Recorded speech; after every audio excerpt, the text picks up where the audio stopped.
봉화산업에서입니다. 2022년 윤석열 정부가 7월 21일 날 개정 세법을 했는데, 그 중에서 가업 상속 증여, 창업 증여 이 부분을 많이 완화를 했는데, 이 부분을 좀 전체적으로 기재부에서 나온 자료를 바탕으로 정리를 해보겠습니다. 이거는 저희 블로그에 올린, 봉화산업에서 블로그에 올린 걸로 설명을 드리겠습니다. 개정세법 가업 상속 증여인데요. 원활한 가업 승계 지원을 목적으로 하고 있습니다. 가업 상속 공제는 10년 이상 영유한 가업을 중소기업만 했었고, 그 전에 중견기업이 매출의 4천억 미만, 근데 이거를 1조까지 늘렸습니다. 그리고 가업 영유기간에 따라서 한도가 더블로 200억에서 400억, 300억에서 600억, 500억에서 1000억으로 늘었습니다. 이것도 가업 증여도 비슷하게 1000억까지 늘렸습니다. 지분도 최대 주주엔 지분이 40% 이상, 상장법인은 20% 이상, 이게 지분도 낮췄습니다. 사후관리 기간이 7년에서 5년으로 많이 단축됐습니다. 과거에는 10년, 지금은 또 다시 7년, 다시 5년까지 낮췄고, 업종도 다변화를 했습니다. 중분류에서 대분류로.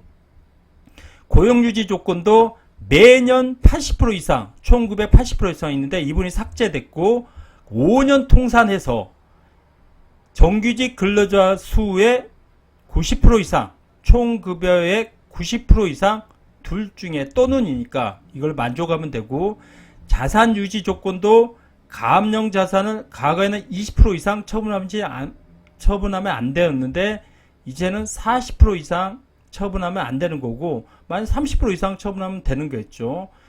독특한 것은 2023년 1월 1일 현재 사후 관리 중인 개정 규정도 적용한다는 겁니다. 그리고 두 번째, 가업 승계 증여세 가세 특례인데요.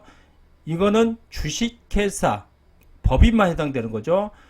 똑같이 중견기업이고 매출의 1조 미만까지 되는 거고, 지분 요건도 상장법인 20%, 일반법인 40% 이상이고 1000억 한도인데, 가압 상소가 동일하기에 10년 이상이면 400억, 20년 이상이면 600억, 30년 이상은 1000억입니다.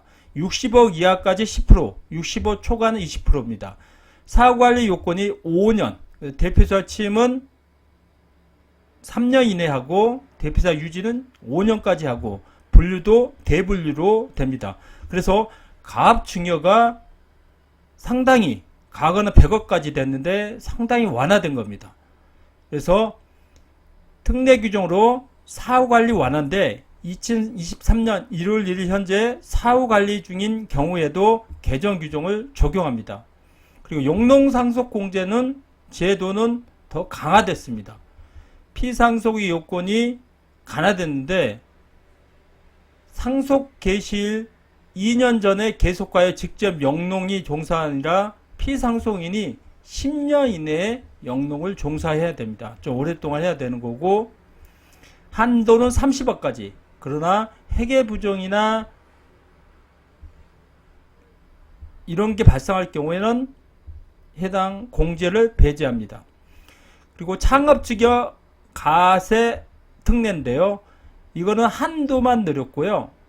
그리고 5억까지 공제인데, 5억까지 공제는 그대로입니다.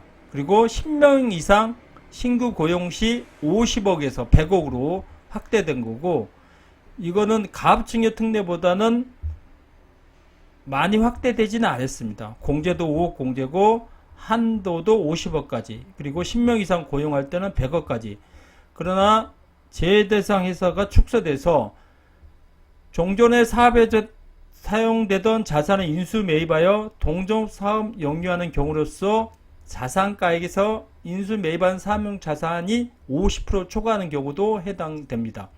그리고 최대주주 주식 할증평가가, 과거에는 중소기업은 할증평가가 제외됐는데, 이제는 상호출자 제한 기업 집단에 속하지 않는 기업은 발행한 주식, 상호출자 제한 기업 집단에 속하는 기업은 보통 경우 자산이 10조 이상이기 때문에 일반적인 대기업의 경우에는 할증평가가 되지 않을 겁니다.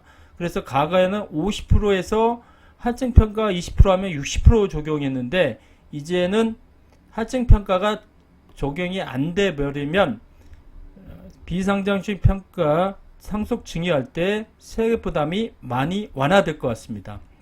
그래서 원활한 가업 승계를 위해서 상속, 가업 상속, 가업 증여, 그 다음 창업 자금 증여 특례까지 됐는데 이거는 올해 말 세법이 개정돼야 국회에 통과되어야 하기 때문에 아직 확정된 건 아닙니다. 그러나 이 부분 중 일부는 가액을 낮추더라도 확정이 될 것 같습니다.